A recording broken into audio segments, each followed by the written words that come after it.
Fala galera, bem-vindos a mais um vídeo do Easy Química. Hoje vamos dar continuidade com a parte dos cálculos termoquímicos. Quem ainda não viu as outras aulas da parte de termoquímica, vai aqui embaixo na descrição e comece a assistir essa playlist desde o princípio para você não ter nenhuma dificuldade na hora da gente começar a fazer os cálculos. Vamos lá!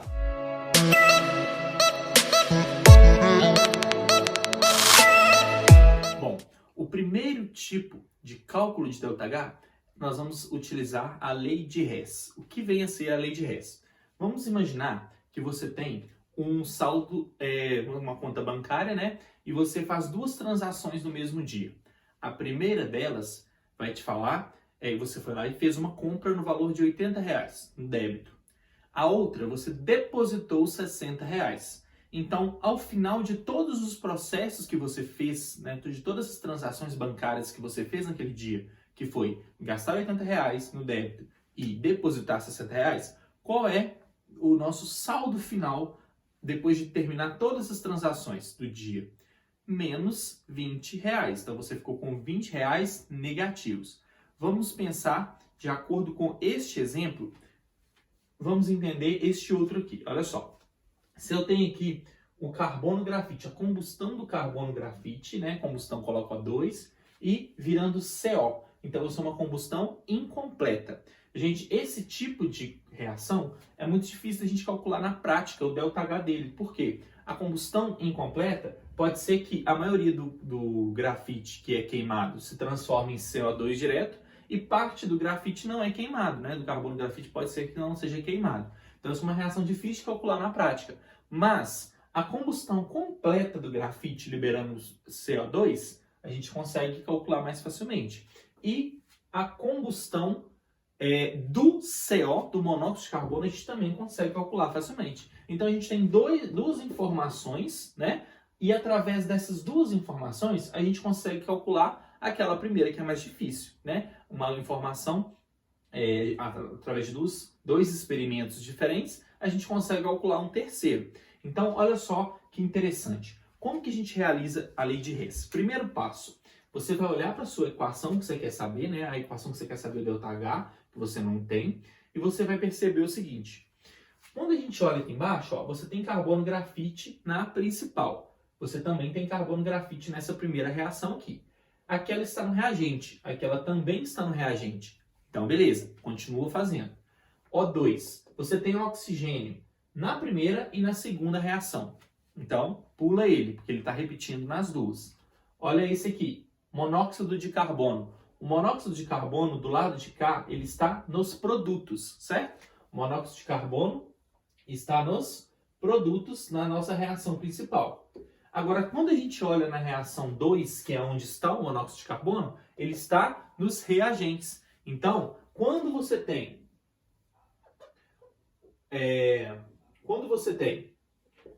a reação principal, um composto que você quer, está no produto, e na reação que ele te deu, ela está no reagente, você precisa de inverter essa equação, porque eles estão em lados opostos. E no final de tudo, eu somando essas duas equações, eu preciso de chegar naquela ali, certo? Para calcular o ΔH. Então, o que nós vamos fazer? O primeiro passo é inverter os produtos e os reagentes dessa reação para que o CO que estava aqui no produto, ele também passe para o produto.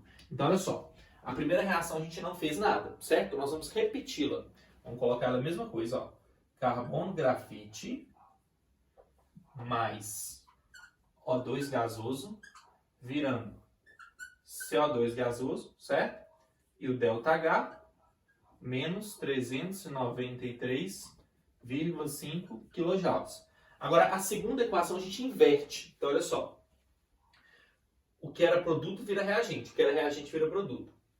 CO2, agora vamos colocar ele do lado de cá, virando monóxido de carbono mais meio de O2 gasoso.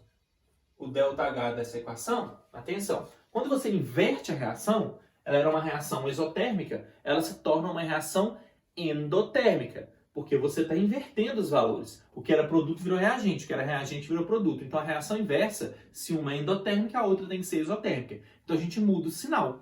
Então aqui, ó, não era menos 283? Aqui vai ficar mais 283 quilojoules. Ok, eu já consegui arrumar tudo que eu tinha de acordo com o nosso valor lá em cima. Agora, você percebe que eu tenho CO2 no produto de um e CO2 no reagente do outro. Então, eu vou cortar os dois, certo? Vamos cancelar os dois. Aqui, você tem O2 no reagente e O2 no produto. Só que aqui você tem 1 mol de O2. Aqui você tem meio mol de O2. Ou seja, você vai cancelar esse todo e você vai cancelar esse 1, só que ainda vai sobrar metade, porque você está cortando só metade, certo? E aí, se tiverem dois compostos iguais do mesmo lado, dois iguais no reagente, você soma ele. Dois iguais no produto, você soma eles também, certo? Então, de acordo com isso aqui, como ficou a nossa equação final, então? Olha só, carbono, grafite, virando, olha só, carbono, grafite, certo? Mais meio de O2, que é o que sobrou, certo? É o que sobrou aqui. Depois da setinha, ainda estava antes da seta. Depois da seta, o que a gente tem? Virando CO gasoso, mais nada. Perceba que essa é exatamente a equação que eu procurava, certo? Se eu conseguir chegar na equação que eu procurava usando essa soma, basta você somar agora os ΔHs da forma que nós utilizamos ali. Então, olha só, eu não tive que inverter esse, então você vai somar, você vai usar este valor invertido, certo? Então, aqui, ó, menos 393,5 mais 283 menos 110,5 quilojoules. Então, é o valor da reação que nós procurávamos. Se a gente for analisar isso aqui em gráfico, a gente consegue perceber o seguinte, ó, carbono, grafite mais oxigênio. Esse se transforma no O2, é o que eu tenho, ó, carbono, grafite mais oxigênio virando CO2. Então, daqui até aqui, eu tenho qual valor? Menos 393, concorda comigo? 393,5. É esse valor aqui, ó. Por quê? É o C mais o O2 virando CO2. C mais O2 virando CO2. É esse valor aqui, negativo. Agora, a outra reação foi o quê? CO2 virando CO mais meio de O2. CO2, vamos fazer de outra cor. CO2 virando CO mais meio de O2. Perceba? Esses dois aqui, ó. Esse virando aquele. CO2 virando esses dois. Esse valor é de mais 283 quilojoules. Então, o que, no final das contas, o que eu posso falar aqui? Que o ΔH final, olha lá, o ΔH final foi calculado como o ΔH de uma mais o ΔH da outra. A soma dos ΔHs. ΔH1 mais ΔH2. Mas cuidado, esse valor, né, você vai utilizar essa soma depois de já ter feito, né, as configurações que você precisou de fazer. Inverter, multiplicar por 2, que nós vamos mostrar nos próximos exemplos, e assim por diante. Depois de organizar os coeficientes todinhos, multiplicar os valores, inverter os valores, você soma tudo, certo? Então, ó, esse pedaço todo menos esse pedaço todo é exatamente o ΔH final da reação, que foi 110,5 kJ.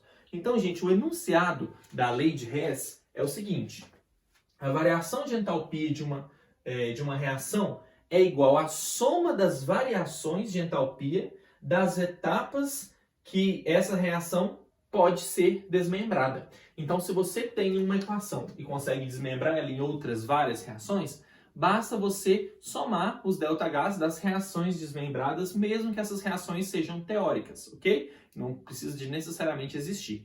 Então, se você tem essas reações teóricas, você consegue utilizar a soma delas para calcular a lei de Hess. Vamos ver mais um exemplo. Bom, olha só, utilize os seguintes valores de ΔH. Ele te deu 3 reações com valores de ΔH conhecidos, né? Para determinar o ΔH do seguinte processo. Então, ele está te dando um processo e está te dando outras três reações para que você possa calcular do processo que ele está te pedindo. Então, isso, toda vez que ele te der o ΔH de outras reações em função de uma, você tem que utilizar a lei de Hess para fazer o cálculo, né? Existem outros dois tipos que nós vamos aprender nas próximas aulas. Então, olha só. Como que nós vamos fazer? Primeiro passo, você vai olhar para a reação que você quer saber, né? Reação, problema aqui, ó, que é C2H4 mais 6F2, formando 2CF4 mais 4HF. Nós vamos olhar para essa reação e vamos procurar cada componente, né? Cada composto nas três outras reações. Então, olha só. Se eu pegar aqui, ó, C2H4. O C2H4 está na primeira, na segunda ou na terceira equação? Olha só, C2H4 está na terceira reação. Aqui ele está nos produtos.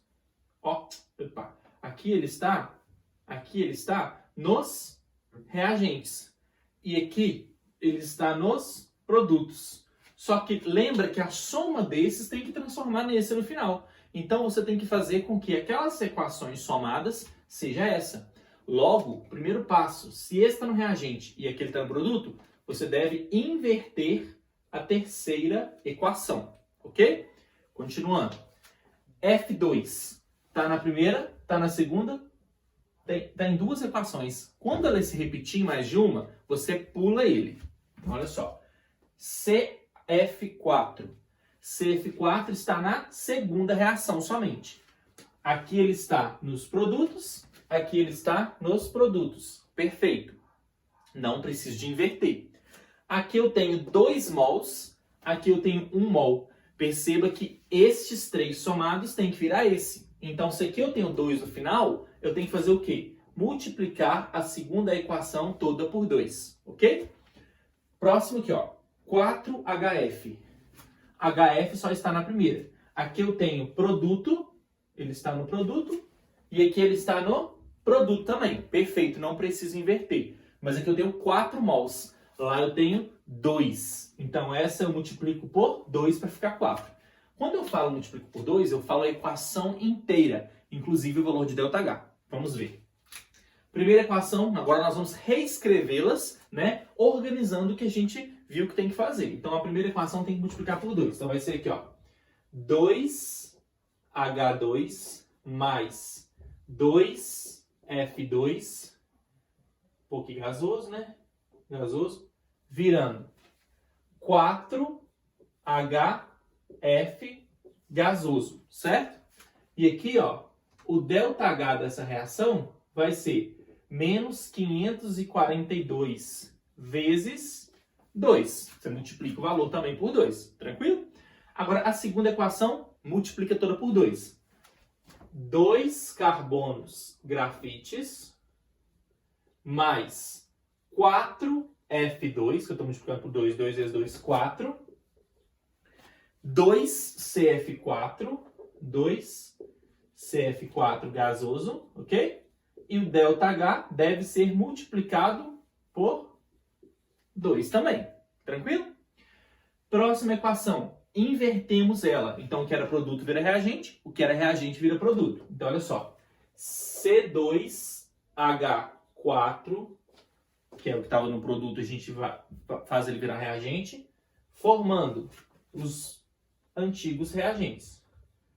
Carbono grafite mais 2H2 gasoso. O ΔH, se você inverter a equação, você troca o sinal. Vai ficar menos 52. Não vou pôr os valores, vamos somar tudo. Unidade. Gente, prestem atenção. Se eu tiver que multiplicar por 2 ou por 3 e inverter, eu multiplico o resultado por 2 e troco o sinal. Se eu tiver que dividir uma equação por 2, eu divido todo mundo por 2. Então não tem problema. Você pode multiplicar, dividir, não interessa. Você pode fazer isso tudo desde que você faça também para os ΔHs, beleza? Agora, a soma dessas três equações tem que dar a equação que eu quero, certo? Vamos ver se deu certo? Olha só. Eu tenho H2 no reagente, tem H2 no produto? Tenho, ó, 2H2 no reagente, 2H2 no produto. Se eles estão em lados opostos, a gente pode cancelar. Então, ó, cancelei os dois. 2F2 no reagente, tem F2 no produto? Não. Então ele vai repetir lá embaixo. Carbono grafite no reagente, tem carbono grafite no produto? 2, 2. 4F2 no reagente, não tem do lado de cá, mas eu vou poder somar esses dois, tá vendo? Ó? Porque eles estão do mesmo lado. CH4 aqui, C2H4 lá, C2H4 aqui. Não tem. Basta repetir o que sobrou. Então vamos ver, ó. Nós vamos ter C2H4 gasoso, mais 2 mais 4, 6F2 gasoso, virando 4F2, ó, 4HF, 4HF gasoso, mais 2CF4 gasoso. Olha se isso tá exatamente igual a isso. Aqui, ó, mudei a ordem aqui, coloquei o CHF primeiro, CF4 primeiro, mas não tem problema isso não, tá? A ordem dos fatores aqui não altera não, desde que eles estejam do mesmo lado. Então perceba que as reações estão certinho, igualzinho à reação global. Portanto, basta eu somar os novos ΔHs para descobrir o valor final, que vai ser menos 542 vezes 2, mais menos 680 vezes 2, menos 52. Então vamos pôr aqui a continha toda, menos 542 vezes 2, mais menos 680 vezes 2, mais menos 52. Então, o ΔH dessa equação vale menos 2.504 kJ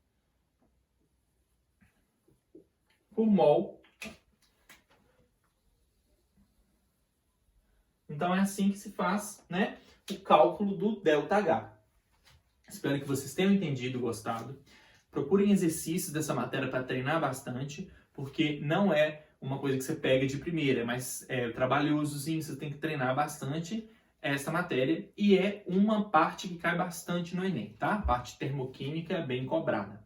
Se vocês gostaram, deixe seu like, compartilhe esse vídeo com seu colega que tem dificuldade em termoquímica e principalmente lei de Hess. E se inscreva no nosso canal, ative os sininhos para não ficar de fora de nenhuma novidade. Próximas aulas nós vamos continuar com os outros tipos de cálculo de entalpia. Obrigado por assistir.